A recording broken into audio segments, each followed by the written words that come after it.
from JH Coaching. I'm sure many of you have had some advice over the years, if you've been running for any period of time, telling you to do some type of strength training. The real question is, will strength training make you a better, faster runner? I've done quite a little bit of research over the last few days, and I have to say, I think the jury's out on this. I think there are some definite benefits to strength training, which we'll go into in a moment, but there are also some questions around how beneficial it is.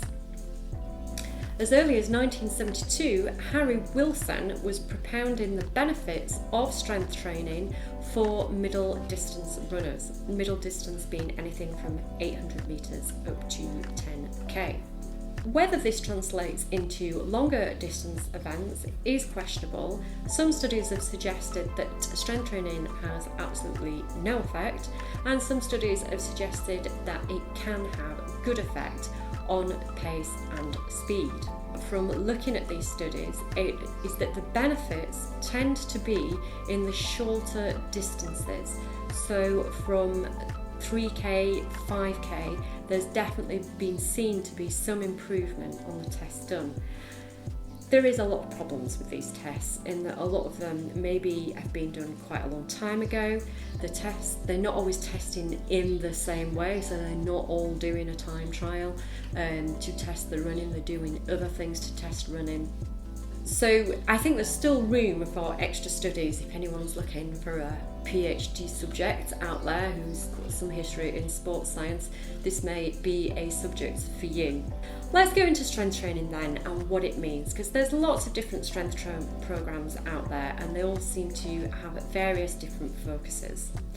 There are two main types of weight training. One is light resistance and high reps. So this is the kind of thing where you might be doing anything from 15 up to 30 reps. These exercises are often given by physiotherapists to right an imbalance perhaps in strength, or to increase the strength of a particular muscle that's weaker than the other side. If you've ever been to a physio and you've come back with a piece of TheraBand to tie around the table and to do lots of reps, 3 sets of 30 on your ankle, on your hamstring, it's that kind of exercise that we're talking about. Addressing specific weaknesses is obviously really important to avoid re-injury or make sure that you're fully rehabbed from any injury that you've sustained. The second type is this heavy resistance and low reps. So this type of strength training is not really addressing a weakness, but it's about improving strength or increasing the strength of your muscles. So this is the type of exercise that you are more likely to see in a gym where people are deadlifting big heavy weights. A lot of runners will shy away from this because what they'll say is, well, I don't want to be big and muscly. I don't want to be like that. I want to be light so that I can run better. My own experience of doing this type of training, and yes, I have done it, is that you don't tend to bulk up, you increase the strength in the muscle you've got. This can really help once you've got beyond the rehab phase of a particular imbalance or weakness and you're looking to protect a muscle from further damage. So a classic example from my own personal life is when I've had problems with my hamstring, which I had for years, and in the end I was told you need to go to the gym, you need to lift heavy, and you need to strengthen that hamstring. Low reps would be something in the lines of a maximum of 6 reps, and you might be doing 3 sets of that, and you'd be lifting about 70% of your maximal weight. If you've got a machine, you can safely try out what your maximal weight is that you can lift, and then try for about 70% of that. The idea of increasing muscle strength also means that you can gain power. In road running or very light trail running, you're just repeating the same action again and again, and essentially what you're trying to do is increase endurance. But for something like trail running, where you might be doing something like trying to scramble up the La Cheminée on the Championnat de Canigou, as this photo shows here, this is not just a regular running endurance action. This is calling on you to use different muscles and to sometimes actually lift your whole body weight quite high from one high step to another. So we can see how being more powerful and stronger in certain muscle groups is definitely going to help you with that. The added advantage of this is if you're doing that, you're using less of a percentage of your maximal strength overall. So you're actually going to get less tired by doing something like climbing up the Chamonix and be more prepared for the long run down than if you're not as strong and it's going to take a lot more out of you to do that type of scramble. So you can see the benefits in terms of an overall race with that. Another type of strength training is core strength training, and this is something that has been propounded by lots of professionals as a way of working the deep core muscles that stabilise your body in general. Good examples of core strength exercises would be things like Pilates and lots of forms of yoga, where you're required to hold poses and really work the deep muscles inside to support that pose. In general, with core strength exercises, the evidence seems to suggest that in terms of raw speed, there's not an awful lot of change.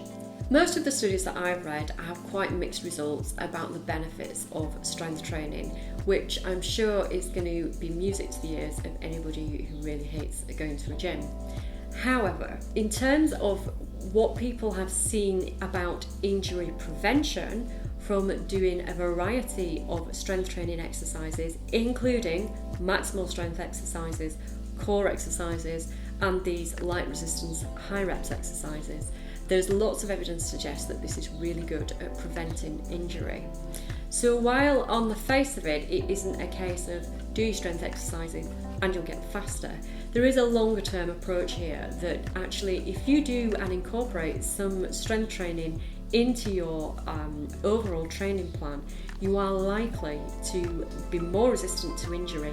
If you're more resistant to injury, you're going to have less time out due to injury, and your general fitness is going to be climbing at a much more steady rate than it would be if you get fit, then get injured, get fit, then get injured, where essentially there's always going to be a ceiling on which you get injured from.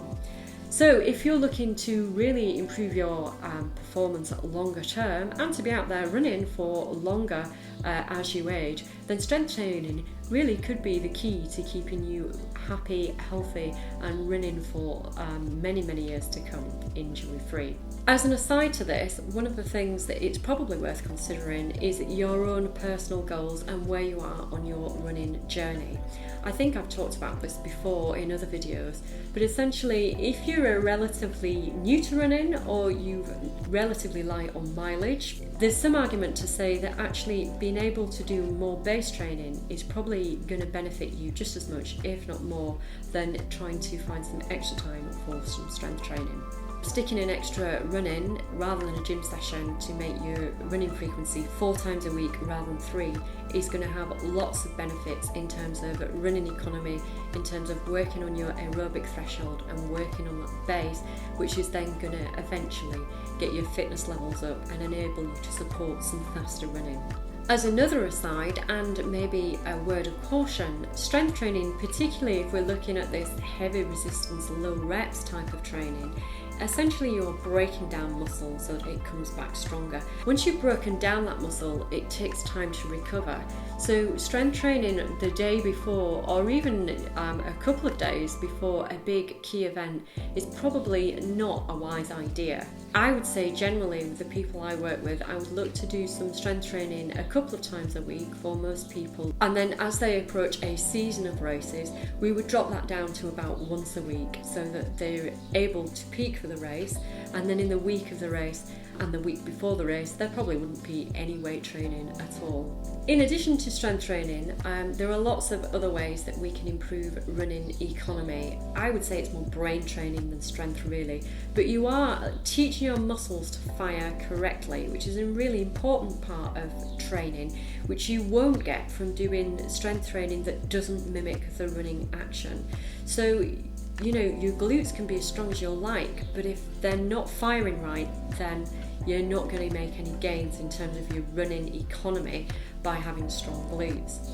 A good way to counteract some of this, in addition to any strength training, it would be to do some running drills. I have another video about running drills which you can go ahead and have a look at if that's of interest to you and you want to gain some free speed by just training your brain and your muscles to fire correctly and get that running gait really nailed. If you enjoyed this video and you found it useful and you'd like to see more videos like this, then do hit the subscribe button, and if you click the bell then you'll always be notified when a new video is out and you'll never miss one. Happy training and happy strength training!